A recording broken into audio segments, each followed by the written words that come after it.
Government അധികാരം വിട്ടൊഴിയാതെ ഇവരധികാരത്തിന് പുറത്തിറങ്ങാതെ സാധാരണക്കാർക്ക് രക്ഷയില്ല. സാധാരണക്കാരെ സംബന്ധിച്ചിടത്തോളം ജനജീവിതം ദുസ്സഹമായിരിക്കണം. ഒരു വലിയ ഭൂരിപക്ഷത്തിന് ഐക്യജനാധിപത്യ മുന്നണി സ്ഥാനാർത്ഥി വിജയിക്കും എന്നുള്ള കാര്യത്തിൽ ഞങ്ങൾക്കൊന്നും യാതൊരു തർക്കമല്ല. അതൊക്കെ അടഞ്ഞ അധ്യായം, അൻവറുമായിട്ടുള്ള വിഷയങ്ങളൊക്കെ അടഞ്ഞ അധ്യായം. ഇവിടെ സ്വരാജ് ശക്തനായ സ്ഥാനാർത്ഥിയോ അല്ലേ എന്നുള്ളതിനെ പറ്റി നോക്കണം. അത് തെരഞ്ഞെടുപ്പിൻ്റെ വോട്ടിംഗ് കഴിയുമ്പോൾ നിങ്ങൾക്കത് ബോധ്യപ്പെടും.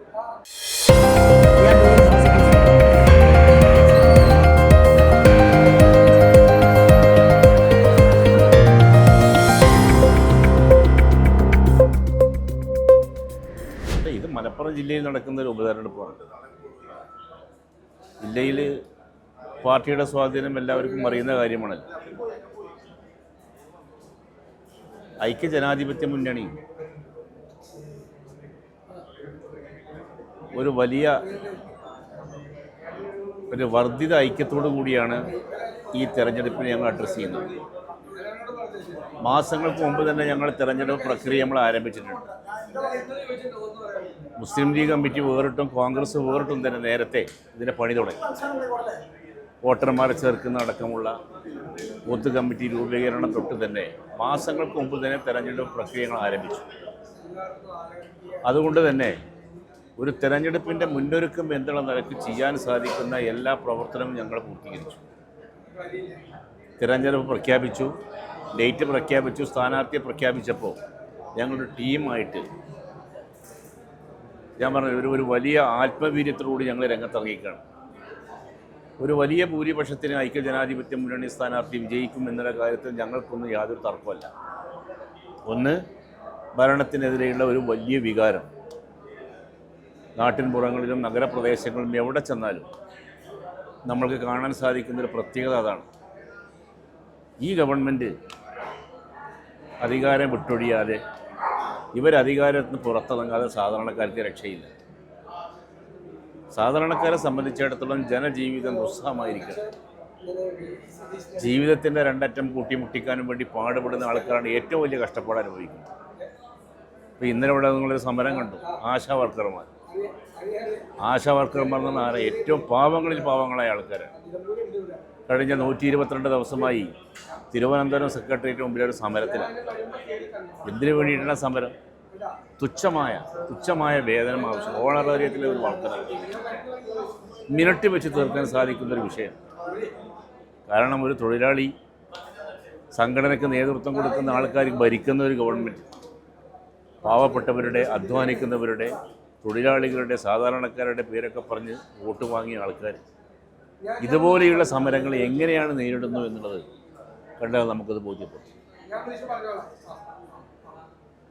സാധാരണക്കാരെ സംബന്ധിച്ചിടത്തോളം, പാവങ്ങളെ സംബന്ധിച്ചിടത്തോളം അവരുടെ ഒരു കാര്യത്തിലും ഈ ഗവൺമെൻറ് അഡ്രസ്സ് ചെയ്യുന്നില്ല. അപ്പോൾ അതുകൊണ്ട് ഈ ഗവൺമെൻറ്റിന് അധികാരത്തിൽ നിന്ന് ഇറക്കുക എന്നുള്ളത് എല്ലാവരുടെയും ഒരു ആവശ്യമായിട്ട് മാറിയിരിക്കുകയാണ്. അതുകൊണ്ട് ഈ നാടിൻ്റെ നന്മ ആഗ്രഹിക്കുന്ന മുഴുവൻ ആൾക്കാരും, ഞാൻ അങ്ങനെ തന്നെ പറയട്ടെ, ഈ നാടിൻ്റെ നന്മ ആഗ്രഹിക്കുന്ന മുഴുവൻ ആൾക്കാരും ഞങ്ങളുടെ കൂടെയുണ്ട്. ഈ രാജ്യത്ത് മതേതരത്വവും ബഹുസ്വരതയും മതസൗഹാർദ്ദവും ഒക്കെ നിലനിൽക്കണമെങ്കിൽ UDF അധികാരത്തിൽ വരണം. ഇവിടെ വികസനം നടക്കണമെന്നുണ്ടെങ്കിൽ UDF അധികാരത്തിൽ വരണം. അത് ജനങ്ങൾ തിരിച്ചറിഞ്ഞ് 9 വർഷം കൊണ്ട് അവരനുഭവിച്ച ദുരിതങ്ങളും പ്രയാസങ്ങളും അത്രത്തോളമാണ്. അതുകൊണ്ട് നിലമ്പൂർ നിയമസഭാ മണ്ഡലം 9 വർഷമായിട്ട് ഇവിടെ ഒരു വികസനവും നടന്നിട്ടില്ല. ഒരു വികസനം ഈ ഗവൺമെൻറ് വന്നതിന് ശേഷം എന്തെങ്കിലും ഒരു വികസനം ചൂണ്ടിക്കാണിച്ചു കൊടുക്കാൻ അവരുടെ കയ്യിലില്ല. അപ്പോൾ അതുകൊണ്ട് ഒരു വലിയ ഭൂരിപക്ഷത്തിന് ഐക്യജനാധിപത്യ മുന്നണി സ്ഥാനാർത്ഥി ആര്യടൻ ഷൗക്കത്ത് വിജയിക്കും. അതിൽ യാതൊരു തർക്കമല്ല. അതൊക്കെ അടഞ്ഞ അധ്യായം, അൻവറുമായിട്ടുള്ള വിഷയങ്ങളൊക്കെ അടഞ്ഞ അധ്യായം. ഇവിടെ സ്വരാജ് ശക്തനായ സ്ഥാനാർത്ഥിയോ അല്ലേ എന്നുള്ളതിനെ പറ്റി നോക്കണം. അത് തെരഞ്ഞെടുപ്പിൻ്റെ വോട്ടിംഗ് കഴിയുമ്പോൾ നിങ്ങൾക്കത് ബോധ്യപ്പെടും. ഇവിടെ സ്വരാജ് ഈ നിയമസഭാ മണ്ഡലവുമായി അദ്ദേഹത്തിനുള്ള ബന്ധം എന്താണെന്ന് നമുക്ക് എല്ലാവർക്കും അറിയാം. ഇവിടെ വലിയ തോതിലുള്ള ഉരുൾപൊട്ടലും അതുപോലെ തന്നെ പ്രളയവും ഇപ്പോൾ ഈ വയനാട് ദുരന്തമൊക്കെ ഉണ്ടായപ്പോൾ ഈ പ്രദേശത്തേക്ക് പോലും ഒന്നും കടന്നു വന്നിട്ടില്ല. വയനാട് ദുരന്തം ഉണ്ടായപ്പോൾ ആ മരണപ്പെട്ടു പോയ ആൾക്കാരുടെ മൃതശരീരങ്ങൾ മുഴുവൻ വന്നത് ഈ ചാലിയാറിലാണ്. ഏകദേശം 10-40ഓളം ആൾക്കാരുടെ പോസ്റ്റ്മോർട്ടം നടന്നത് ഈ നിലമ്പൂർ ആശുപത്രിയിലാണ്. അവിടെയൊന്നും നമ്മൾ സ്വരാജ് നമ്മൾ കണ്ടിട്ടില്ല. സാധാരണക്കാരുമായിട്ട് പിന്നെ അല്ലെങ്കിൽ അവരുടെ പ്രശ്നങ്ങളുമായിട്ടോ അവരുടെ ബന്ധപ്പെട്ടുള്ള മറ്റു കാര്യങ്ങളെ സംബന്ധിച്ചിടത്തോളം ഇതുവരെ ഇടപെടുന്ന ഒരു വിഷയം അദ്ദേഹത്തിനുണ്ടായിട്ടില്ല. അതേസമയത്ത് ആര്യാടൻ ഷൗക്കത്ത് എന്ന് പറഞ്ഞാൽ ഇവിടുത്തെ മുനിസിപ്പൽ ചെയർമാനായിരുന്നു. ആര്യാടൻ മുഹമ്മദ് എന്ന് പറഞ്ഞാൽ ദീർഘകാലം ഇവിടുത്തെ നിയമസഭാ സാമാജികനും മന്ത്രിയുമായിരുന്നു.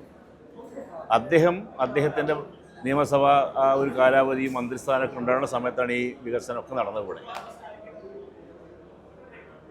അപ്പോൾ അത് തന്നെ ജനങ്ങൾക്ക് സംബന്ധിച്ചതൊക്കെ തിരിച്ചറിയാം. 9 വർഷം അവരുടെ മുമ്പിലൊരു ടാർഗറ്റാണ്.